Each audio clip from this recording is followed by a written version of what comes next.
D K Suresh ಹೆಸರಲ್ಲಿ ಕೋಟಿ ಕೋಟಿ ವಂಚನೆ ಪ್ರಕರಣಕ್ಕೆ ಸಂಬಂಧಪಟ್ಟಂತೆ ಇಬ್ಬರು ಆರೋಪಿಗಳನ್ನು ಬಂಧಿಸಿ ನ್ಯಾಯಾಲಯದ ಮುಂದೆ ಅಂದರೆ ಜಡ್ಜ್ ಮುಂದೆ ಪೊಲೀಸರು ಹಾಜರುಪಡಿಸಿದ್ರು.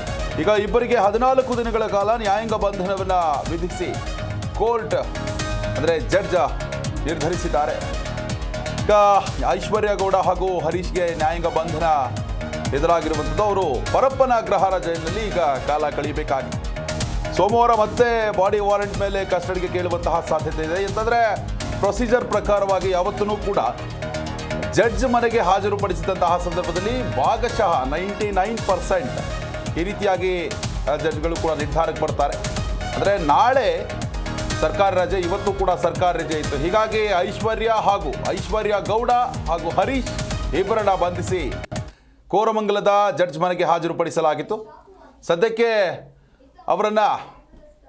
ಇಬ್ಬರನ್ನ ಈಗಾಗಲೇ ನ್ಯಾಯಾಂಗ ಬಂಧನಕ್ಕೆ ಒಪ್ಪಿಸಲಾಗಿದೆ.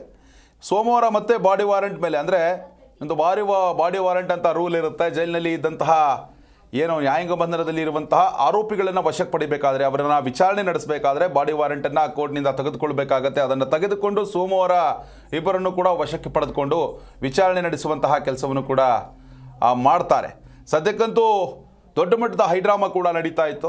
ಡಿ ಕೆ ಸುರೇಶ್ ತಂಗಿ ನಾನು ಅಂತ ಹೇಳಿಕೊಂಡು ಮಕ್ಮಲ್ ಟೋಪಿ ಹಾಕುವಂತಹ ಕೆಲಸವನ್ನು ಈ ಐಶ್ವರ್ಯ ಗೌಡ ಮಾಡಿರ್ತಾಳೆ. ಹೀಗಾಗಿ ಆಕೆಯ ಪತಿ ಮತ್ತು ಈಕೆ ಇಬ್ಬರು ಕೂಡ ಇವತ್ತು ವಿಚಾರಣೆಗೆ ಬಂದಿರ್ತಾರೆ. ಇನ್ನು ದೂರುದಾರ ಮಹಿಳೆ ಏನಿದ್ದಾಳೆ ಆಕೆ ಕೂಡ ವನಿತಾ ಐತಾಳ್ ಕೂಡ ಇವತ್ತು ವಿಚಾರಣೆಗೆ ಬಂದಿರ್ತಾರೆ. ವಿಚಾರಣೆಯನ್ನು ಎದುರಿಸಿ ವನಿತಾ ಐತಾಳ್ ತೆರಳುತ್ತಾರೆ. ಇನ್ನು ವಿಚಾರಣೆಗೆ ಕೆಲವೊಂದು ಪ್ರಶ್ನೆಗಳನ್ನು ಕೂಡ ಕೇಳ್ತಾರೆ ಪೊಲೀಸರು. ಸಮಂಜಸವಾದ ಉತ್ತರಗಳು ಕೂಡ ಐಶ್ವರ್ಯ ಗೌಡ ಹಾಗೂ ಹರೀಶ್ ಕಡೆಯಿಂದ ಬರೋದಿಲ್ಲ. ಹೀಗಾಗಿ ಇವರನ್ನು ಲಾಕ್ ಮಾಡ್ತಾರೆ. ಲಾಕ್ ಮಾಡಿ ತದನಂತರ ಮೆಡಿಕಲ್ ಟೆಸ್ಟ್ಗೂ ಕೂಡ ಕರ್ಕೊಂಡು ಹೋಗ್ತಾರೆ. ಮೆಡಿಕಲ್ ಟೆಸ್ಟ್ ಆದ ನಂತರ ನೇರವಾಗಿ ಜಡ್ಜ್ ಮನೆಗೆ ಕರೆದುಕೊಂಡು ಹೋಗಿ ಹಾಜರುಪಡಿಸಲಾಗುತ್ತೆ. ಇನ್ನು ಈ ಒಂದು ಪ್ರಕರಣದ ತೀವ್ರತೆಯನ್ನು ಅರಿತಿರುವಂತಹ ಜಡ್ಜ್ ನೇರವಾಗಿ ಅವರನ್ನು ಪರಪ್ಪನ ಅಗ್ರಹಾರ ಜೈಲಿಗೆ ಕಳುಹಿಸಿರುವಂಥದ್ದು. ಇನ್ನು ಡಿ ಕೆ ಸುರೇಶ್ ಹೆಸರಲ್ಲಿ ಕೋಟಿ ಕೋಟಿ ವಂಚನೆ ಪ್ರಕರಣಕ್ಕೆ ಸಂಬಂಧಪಟ್ಟಂತೆ ಡಿ ಕೆ ಸುರೇಶ್ ಜೊತೆಗಿನ ಐಶ್ವರ್ಯ ಫೋಟೋ ವೈರಲ್ ಆಗ್ತಾ ಇದೆ. ಡಿ ಕೆ ಸುರೇಶ್, ಕುಸುಮ ಹಾಗೂ ವಿನಯ್ ಗೌಡರ ಜೊತೆ ಆಕೆ ಫೋಟೋವನ್ನು ತೆಗೆಸ್ಕೊಂಡಿದ್ದಾಳೆ. ಫೋಟೋಗೆ ಪೋಸ್ ಕೊಟ್ಟಿದ್ದಾಳೆ ಐನಾತಿ ಮಹಿಳೆ. ಇದೇ ಫೋಟೋ ತೋರಿಸಿ ಐಶ್ವರ್ಯ ಗೌಡ ನಂಬಿಸಿದ್ದಂತೆ ವನಿತಾ ಐತಾಳೆ. ನಾನು ಡಿ ಕೆ ಸುರೇಶ್ ತಂಗಿ, ನನ್ನ ಬ್ಯಾಕ್ಗ್ರೌಂಡ್ ಹಾಗಿದೆ ಹೀಗಿದೆ ಅನ್ನೋ ಒಂದು ಹಿನ್ನೆಲೆಯಲ್ಲಿ ನೋಡಿ ಪ್ರಕರಣದ ತನಿಖೆಯನ್ನು ನಡೆಸ್ತಾ ಇರುವಂತಹ ಪೊಲೀಸರಿಗೂ ಕೂಡ ದೊಡ್ಡ ತಲೆನೋವಾಗಿರುವಂಥದ್ದು ಏನು ಅಂತಂದರೆ, ಇವತ್ತು ಬೆಳಗ್ಗೆ ಮಾತನಾಡಿದಂತಹ ಐಶ್ವರ್ಯ ಗೌಡ ಏನಿದ್ದಾಳೆ, ವನಿತಾ ಐತಾಳು ಕೂಡ ಅನೇಕ ಫ್ರಾಡ್ಗಳನ್ನು ಮಾಡಿದ್ದಾಳೆ, ಅನೇಕರಿಗೆ ಮೋಸ ಮಾಡಿದ್ದಾಳೆ, ಚೀಟಿಂಗ್ ಮಾಡಿದ್ದಾಳೆ. ನನ್ನ ಆಕೆಯ ವ್ಯವಹಾರ ಬಂಗಾರದ ವ್ಯವಹಾರಕ್ಕೆ ಮಾತ್ರ ಇಲ್ಲ, ಬೇರೆ ಬೇರೆ ಬಿಸ್ನೆಸ್ಗಳಲ್ಲೂ ಕೂಡ ನಾವು ತೊಡಗಿಸ್ಕೊಂಡಿದ್ದೇವೆ ಅಂತ ಇವತ್ತು ಒಂದು ವಿಡಿಯೋವನ್ನು ಮಾಡಿ ಹರಿಬಿಟ್ಟಿದ್ಲು ಈ ಐಶ್ವರ್ಯ ಗೌಡ. ಈಗ ಸದ್ಯಕ್ಕೆ ಆ ಬಗ್ಗೆನೂ ಕೂಡ ಪ್ರತಿಕ್ರಿಯೆ ಕೊಟ್ಟಿರುವಂಥದ್ದು ವನಿತಾ ಐತಾಳ್. ನಾನು 9 ಕೋಟಿ ಪ್ರಕರಣದ ಬಗ್ಗೆ ಮಾತ್ರ ಮಾತನಾಡ್ತಾ ಇದ್ದೇನೆ ಅನ್ನೋ ಒಂದು ಹಿನ್ನೆಲೆಯಲ್ಲಿ ಪ್ರತಿಕ್ರಿಯೆ ಕೊಟ್ಟಿರುವಂಥದ್ದು. ನಂದು ಆಕೆದು ಬಿಸ್ನೆಸ್ ಬೇರೆ ಬೇರೆ ಇದ್ರೂ ಕೂಡ ಅದನ್ನು ನಾವು ನೋಡ್ಕೊಳ್ತೀವಿ ಅಂತ. ನೋಡಿ ಇದೇ ಫೋಟೋ ಈಗ ಸಾಕಷ್ಟು ವೈರಲ್ ಆಗ್ತಾ ಇರುವಂಥದ್ದು. ರಾಜರಾಜೇಶ್ವರಿ ನಗರದ ಕೈ ಪರಾಜಿತ ಅಭ್ಯರ್ಥಿ ಕುಸುಮ, ಹಾಗೆಯೇ ಮಾಜಿ ಸಂಸದ ಡಿ ಕೆ ಸುರೇಶ್ ಹಾಗೂ ಮತ್ತೊಬ್ಬ ಕಾಂಗ್ರೆಸ್ ಮುಖಂಡ ವಿನಯ್ ಗೌಡರ ಜೊತೆ ಈಕೆ ಪೋಸ್ ಕೊಟ್ಟಿರುವಂಥದ್ದು ಫೋಟೋಗೆ.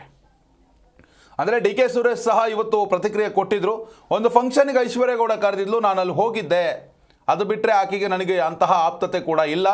ನಾನು ಕೂಡ ಪೊಲೀಸರಿಗೆ ಬರೀತೇನೆ, ತಪ್ಪು ಮಾಡಿದವರ ವಿರುದ್ಧವಾಗಿ ಕ್ರಮ ತೆಗೆದುಕೊಳ್ಳಿ ಅಂತ ನಾನು ಲೆಟರ್ ಬರೀತೇನೆ ಅಂತ ಡಿ ಕೆ ಸುರೇಶ್ ಕೂಡ ಹೇಳಿಕೆಯನ್ನು ಕೊಟ್ಟಿದ್ದಾರೆ. ಆದರೆ ಈ ಫೋಟೋವನ್ನು ನೋಡಿದಂತಹ ಸಂದರ್ಭದಲ್ಲಿ ಸಾಕಷ್ಟು ಚರ್ಚೆಗಳು ಕೂಡ ಆಗುತ್ತೆ. ಇನ್ನು ಸೋಷಿಯಲ್ ಮೀಡಿಯಾದಲ್ಲಂತೂ ಕೂಡ ಪರ ವಿರೋಧ ಚರ್ಚೆಗಳು ಸಹಜವಾಗಿ ಆಗೇ ಆಗುತ್ತೆ.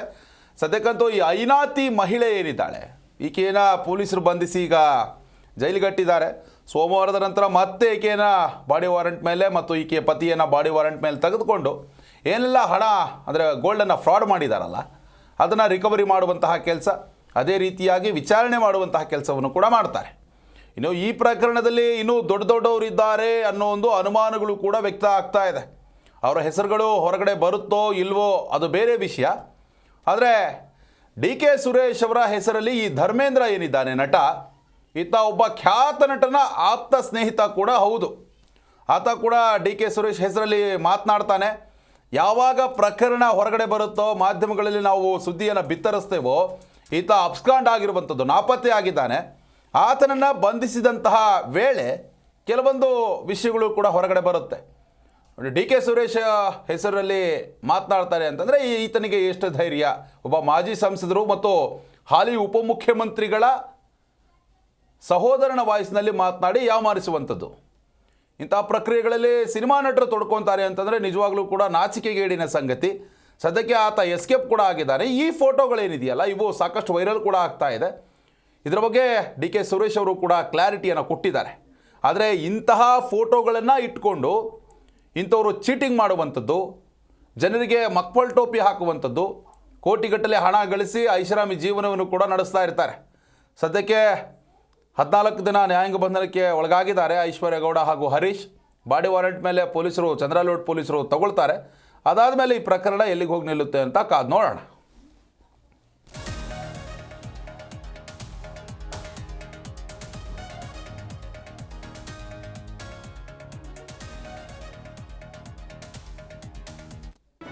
ಜಿ ಕನ್ನಡ ನ್ಯೂಸ್ ಈಗ ನಿಮ್ಮ ಮನೆಯಲ್ಲೇ ನೋಡಿ. ಎಲ್ಲ ಕೇಬಲ್ಗಳಲ್ಲಿ ಈಗ ಲಭ್ಯ. ನಿಮ್ಮ ನೆಚ್ಚಿನ ಜಿ ಕನ್ನಡ ನ್ಯೂಸ್ ಈಗ ಸನ್ ಡೈರೆಕ್ಟ್ ನಲ್ಲಿ number 292, Tata Play number 1664, Jio TV number 1334, NXT digital number 30, in cable number 30, city networks 51, U digital number 162, GTPL number 17, Rockline telecommunications number 42, Shri Basaveshwara cable number 168, rural cable network 60, Vinayaka digital 57, Abhishek cable 821, city channel 53, Siddeshwara cable network 57, ವಿ4 digital infotech 628, Surya digital networks 53, Gajanan digital number 836, Malnad infotech private limited number 56, Metrocast number 830, victory digital number 167ರಲ್ಲಿ ನೋಡಿ ಆನಂದಿಸಿ.